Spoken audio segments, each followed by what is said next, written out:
Good evening. Welcome to Deep Dive Hebrews at the Archdale Church of Christ. I'm your teacher, Russ McCullough. Appreciate you coming by today at the Archdale Church of Christ Meeting House here at 2525 Archdale Drive.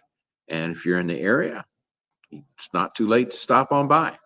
And we'll meet again on Lord's Day morning at 9 a.m. for Bible study, 10 a.m. for worship, and 6 p.m. for worship as well. And you're most welcome at those times also. And of course, we have our daily podcast Monday through Friday at 8 a.m. Carolina Morning Meditations that we invite you to be a part of. And of course, they're all right here on our Facebook page and also on our YouTube channel, Russell H. McCullough, 3496. So we are engaged in a study of the book of Hebrews, and tonight we're going to be looking at Hebrews chapter 4, verses 14 through 16. Hebrews 4, 14 through 16. And could you read that?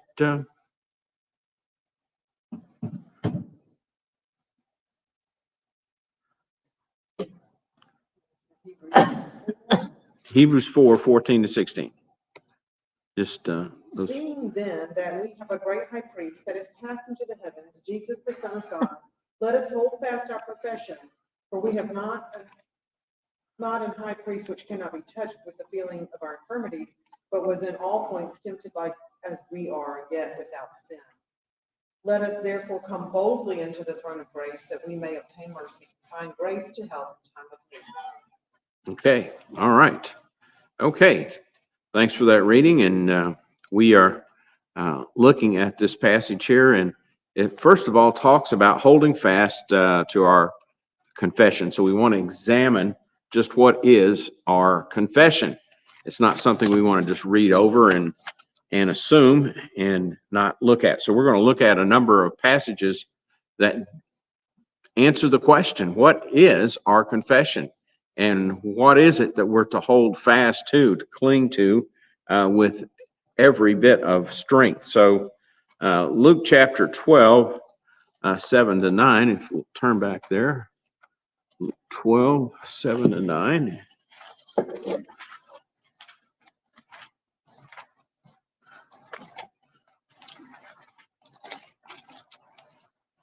But even the very hairs of your head are all numbered. Fear not, therefore, you are more valuable than many sparrows. Also I say unto you, whosoever shall confess me before men, him shall the Son of Man also confess before the angels of God. But he that denieth me before men shall be denied before the angels of God. Okay, all right. So this is certainly really, a great thing to comprehend. Confession is not a one-way street. What are the two ways of the one street of confession? What are the two sides? How is confession a two-way street according to this passage?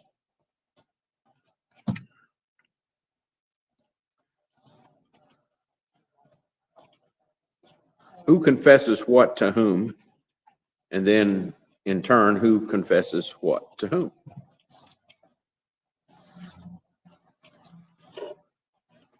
Whosoever confess me before men, Yeah.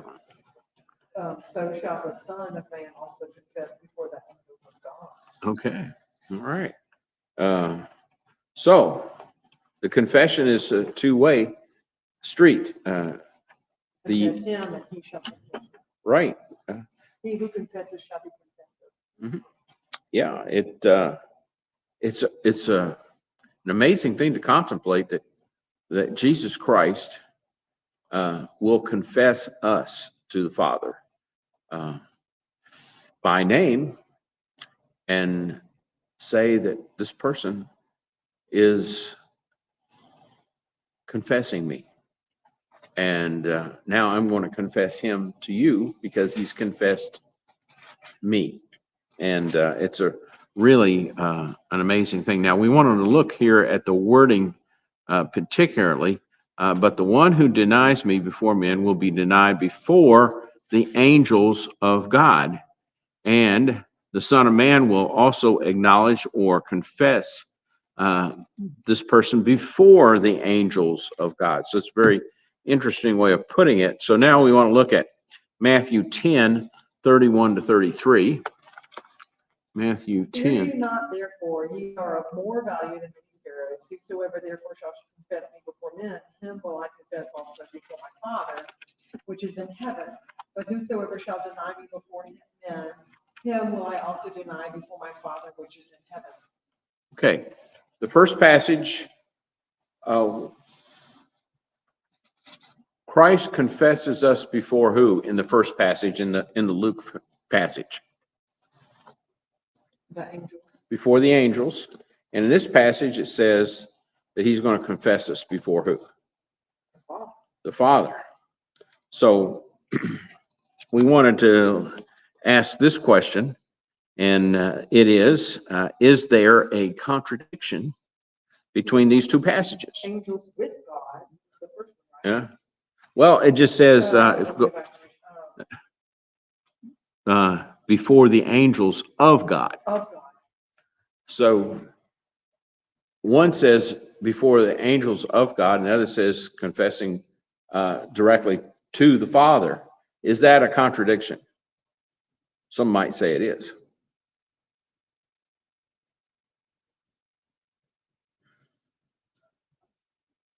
Any thoughts?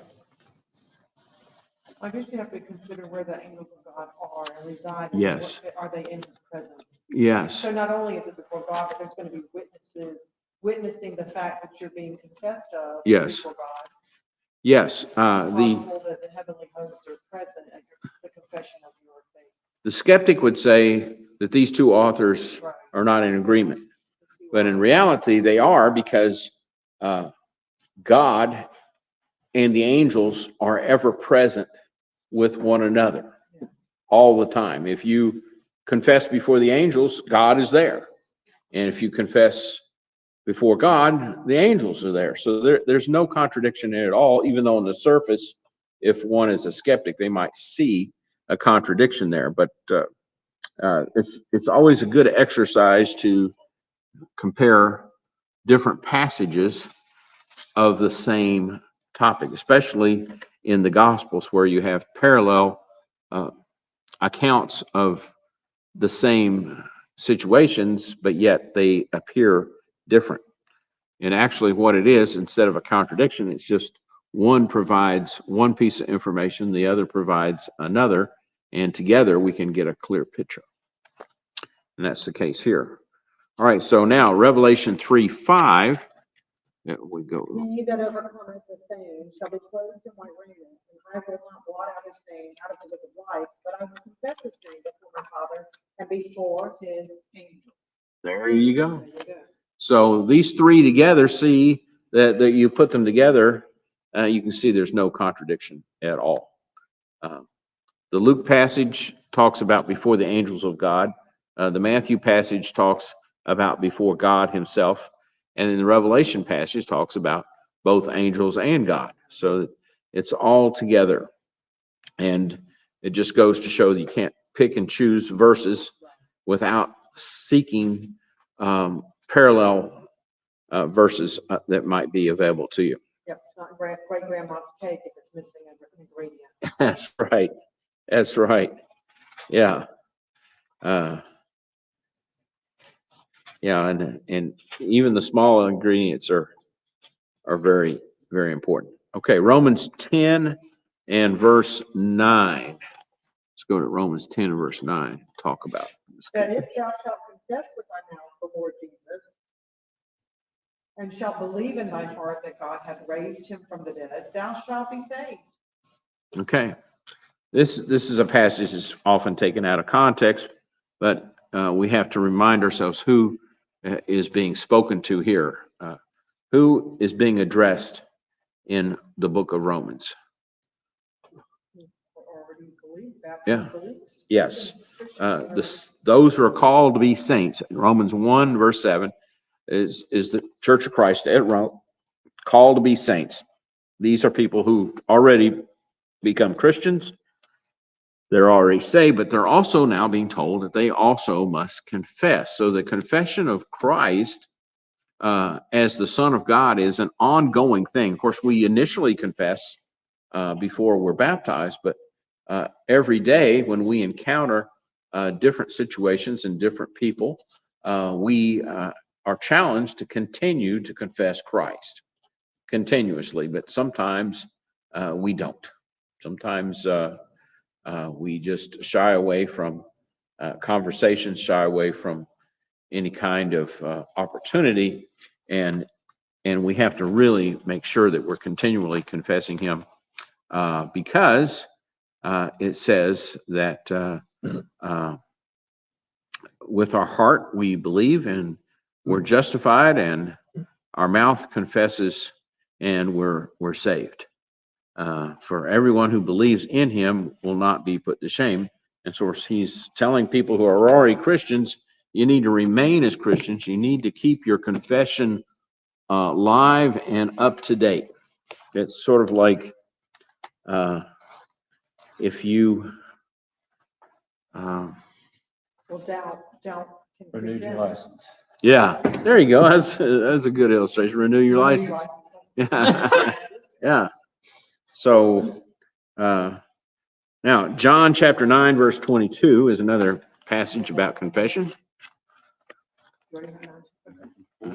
These words spake his parents, because they feared the Jews, for the Jews had agreed already that if any man did confess that he was Christ, he should be put out of the synagogue.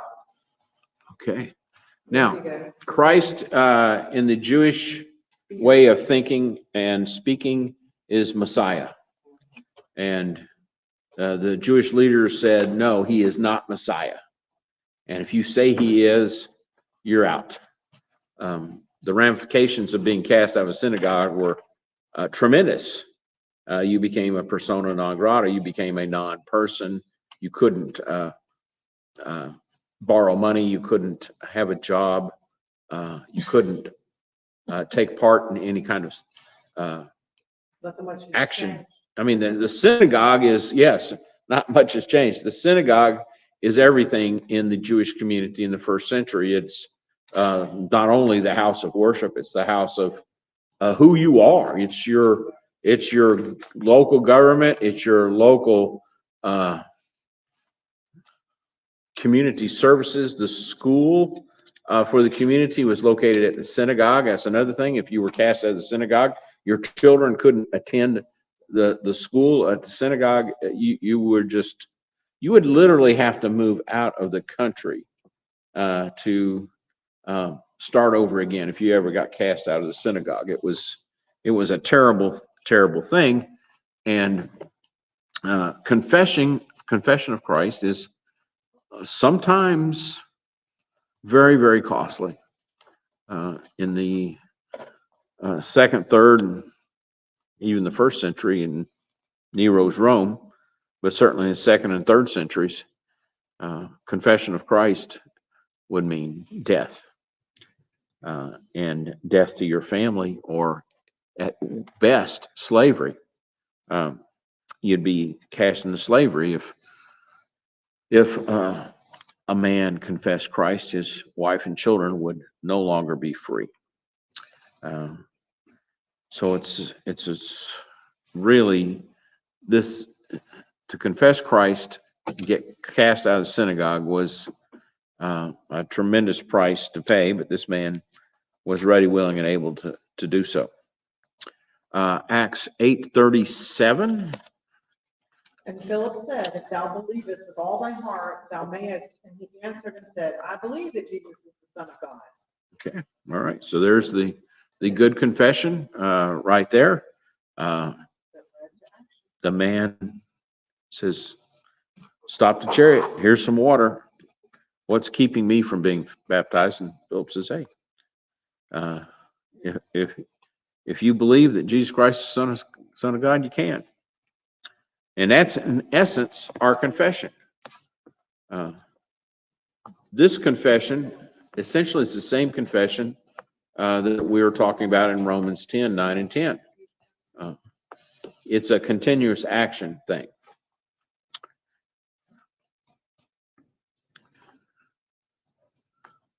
Is everything all right?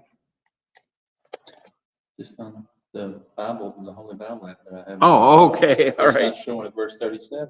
Ah, yeah, well, that's an interesting thing. Some newer translations don't have it, because it's asserted that the oldest manuscripts don't have it, only the newest ones. But the newest ones are what's called the minority text that was found only in the Sinai and in Alexandria, Egypt.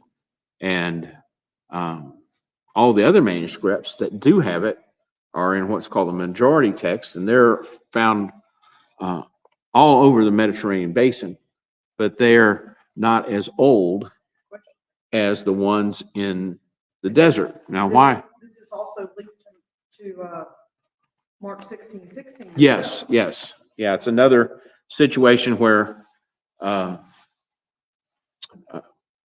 people who are Bible scholars but not Bible believers pick apart things and come to conclusions that are not solid or valid. So these newer translation or these newer manuscripts were not found until the 19th century. And they were only found in the Sinai and in Alexandria. And a couple of reasons why they're older than the others, even though the others that are not as old are far more numerous and they're all over the Mediterranean basin, is for a couple of reasons.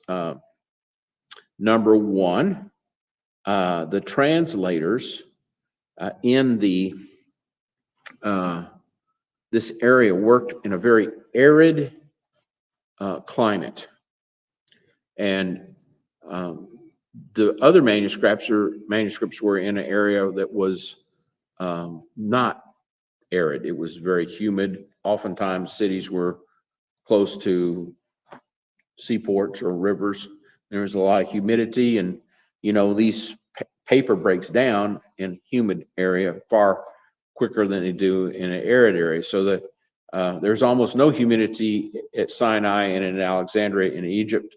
It's in a desert situation, and so manuscripts last longer. So it's of no surprise that they would be older because they could survive longer.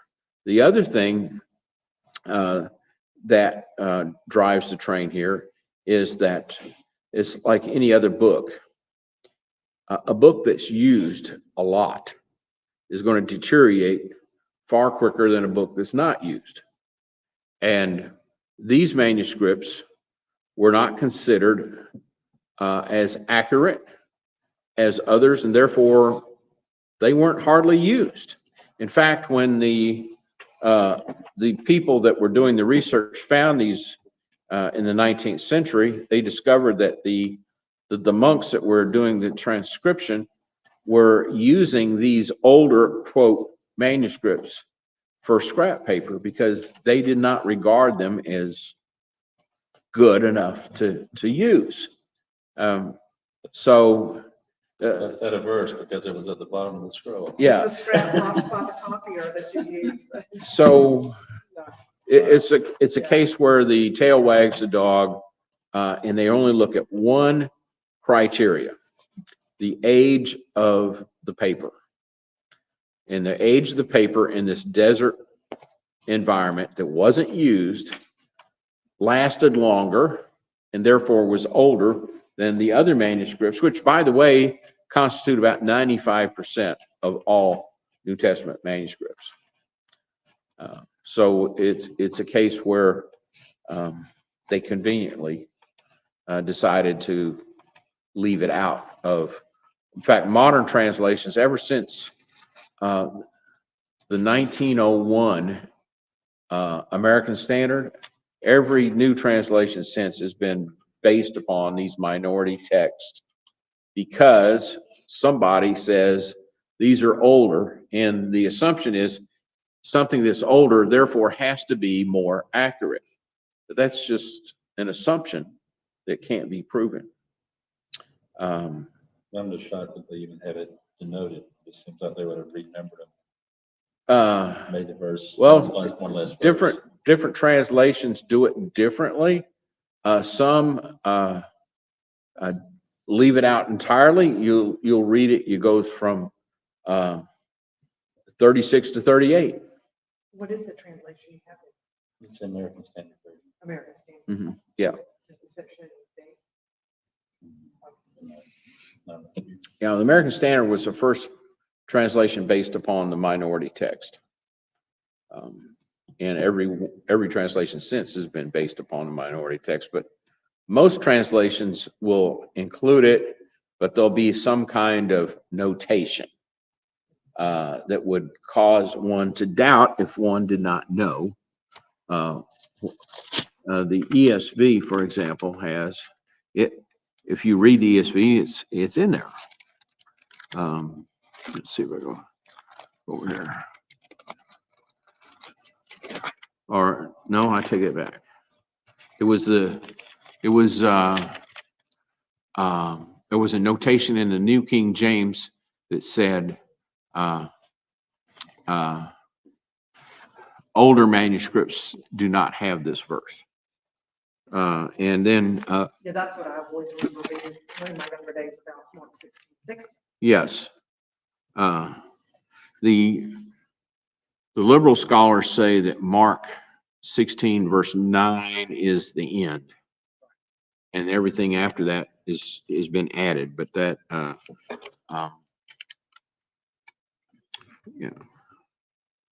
yeah, okay. See, the ESV goes from 36 to 38, and then there's a footnote. It says 2. What does it say? If I can read it here. Some manuscripts add all or most of verse 37. And Philip said, if you believe with all your heart, you may.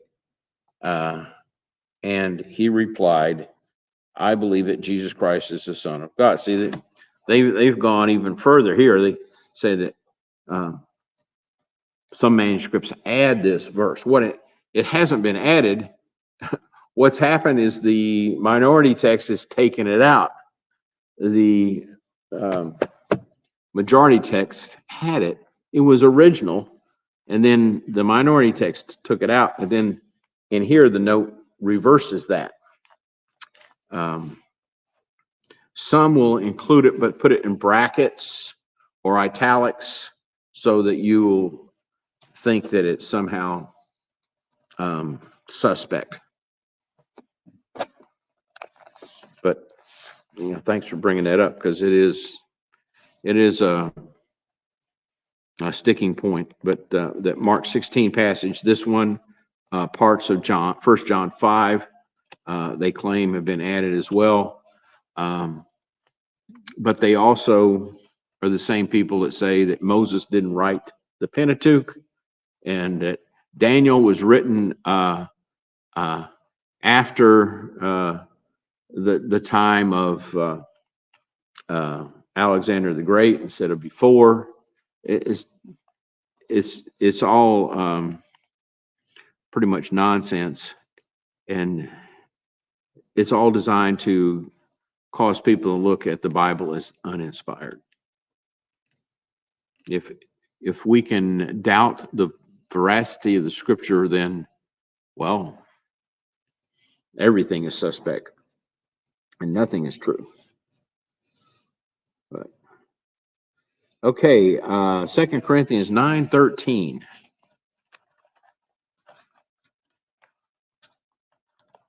Whilst by the experiment of this administration they glorify God for your professed subjection into the gospel of Christ, and for your liberal distribution unto them and unto all men. Okay. By the way, I just thought of something.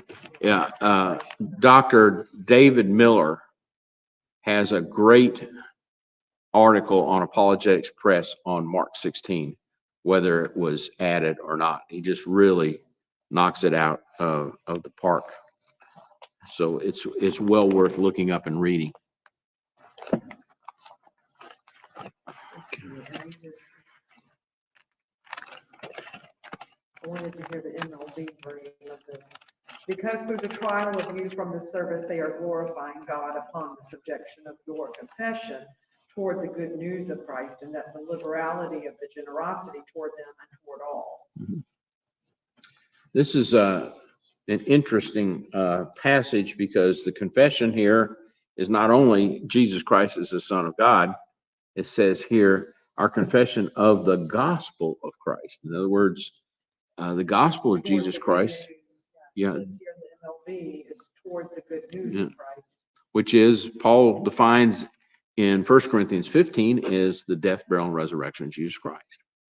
So if you confess in the gospel of Christ, you're confessing that you believe in the resurrection, which is pretty radical stuff in the first century. And then finally, Hebrews 10:23.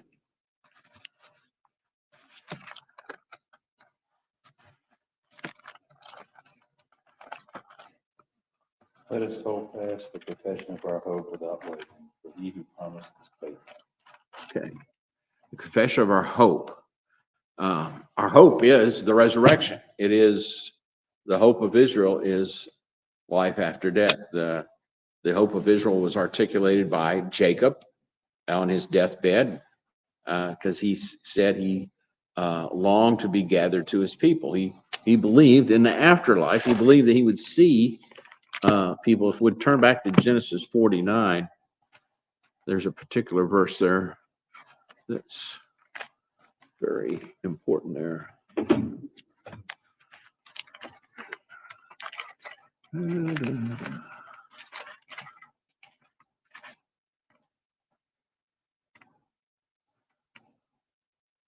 Okay, here it is. Verse 28 beginning, Genesis 49, Jacob's has just blessed the 12 sons. And it says, all these are the 12 tribes of Israel, his 12 sons. This is what their father said to them as he blessed them, blessing each with the blessing suitable to him. Then he commanded them and said to them, I am to be gathered to my people. Bury me with my fathers in the cave that is in the field of Ephron the Hittite. So he articulated to his sons his firm belief in the resurrection. He doesn't talk about speculation here. He says, I am about to be gathered to my people. I am about to see my ancestors in the next life. And this is the hope of Israel. There's a resurrection, which the Sadducees and the Pharisees fought over in Jesus' time. The Sadducees did not believe in the resurrection. They didn't believe in the soul. They didn't believe in the afterlife. This clearly says that there is an afterlife. It's the hope of Israel, and it is our hope as well, the resurrection. If there is no resurrection, we have no hope. All right. So now we're going back to our passage, and here he changes the subject somewhat. And let's see, we'll go back here to Hebrews 4. He says, all right.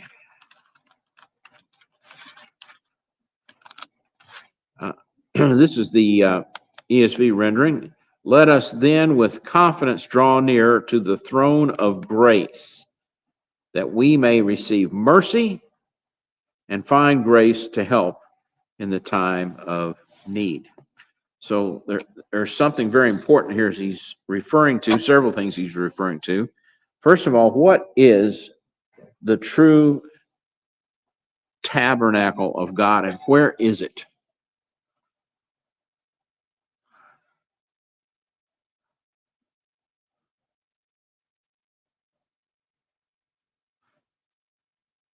Maybe we'll answer that after number 5. So number 5, a type is a representation of what is true.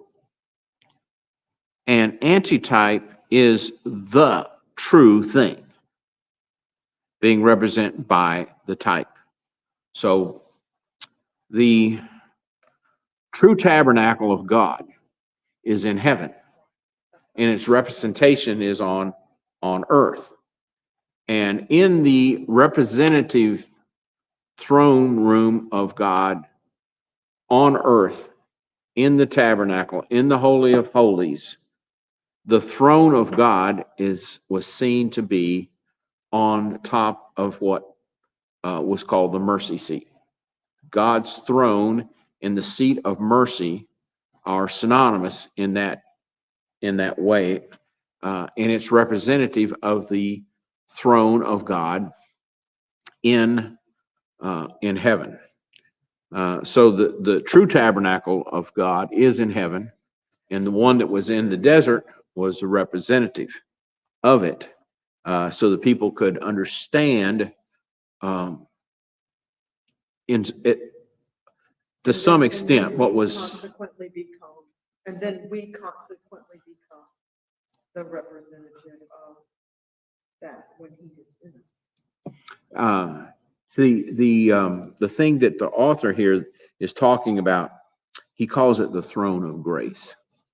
Now, the throne of grace and the throne of God are really one and the same. It's called the mercy seat in the Old Testament,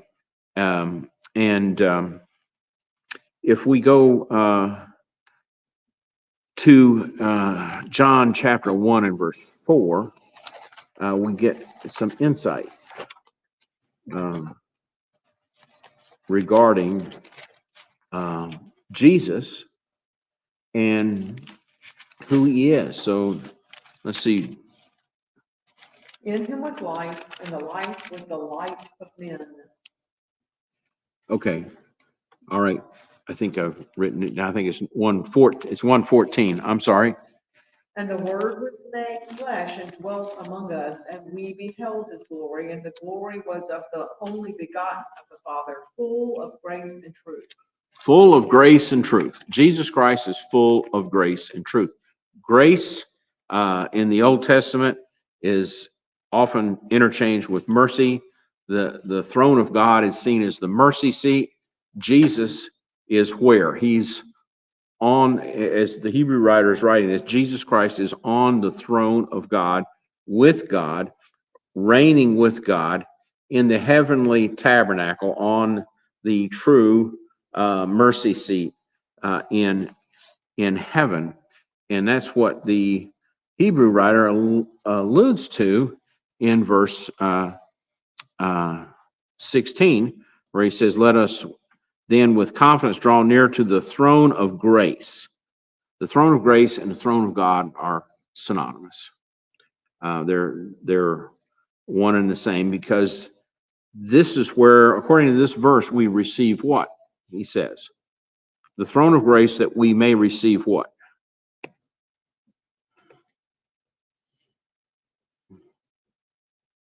Mercy. Mercy. We may receive mercy from the throne of grace. Well, that's why the throne of God is referred to as a mercy seat in the Old Testament, in the tabernacle, representing the true throne of God in heaven. And it's the throne of God. It's the throne of grace. It is the mercy seat. And we receive mercy at that throne, and we find grace to help in time of need. So that's pretty much the end of the lesson today. What questions, comments might we have regarding these matters? So it's interesting though, like to read, and we beheld his glory. Yes. Yeah. So even without being in heaven and standing before the throne, literally, you can, if you were alive, you actually beheld the glory. Mm-hmm. When you Now, where are you reading Christ. that? That's what we just read in John. Okay, right. That's what I thought. Who's the we he's talking about? We beheld his glory. himself and all those that were witnesses. Yes. And walked with him and talked with him. Yes, And they he said re- he was full of mercy and grace. they saw him in his glorified state. They experienced him in his glorified state. They handled him in his glorified state, and they saw him ascend back to heaven in his glorified state. So yeah, he's the witness. John is really all about the witness, the testimony. He wants to be very, very clear about what they had seen. And Peter talks about that in his sermon on Pentecost in Acts 2. We are witnesses to the resurrection. And the we was the 12 apostles that were standing there with the gift of the Holy Spirit, dispensing ultimate truth for the very first time. It's really amazing. A lot of people want to be witnesses of Christ, but truth be told, there was only 12 in the full sense of the word. Many people, over 500 some, saw the resurrected Christ, but they didn't see him fully examined as did the apostles. And only the 12 apostles were present at the ascension. There was nobody else there. So, all right, well, that's our lesson tonight. About when you're witnessing someone's baptism, you know, how sure they are that when they come up. Yes. Yeah. Yeah. Full of grace and mercy. Yes, yeah. Yeah. Uncontaminated or corrupted. Yes, absolutely. Well, thanks everyone for dropping by. Thank you. We'll see everybody on Lord's Day at 9 a.m. God bless you. Thank you also.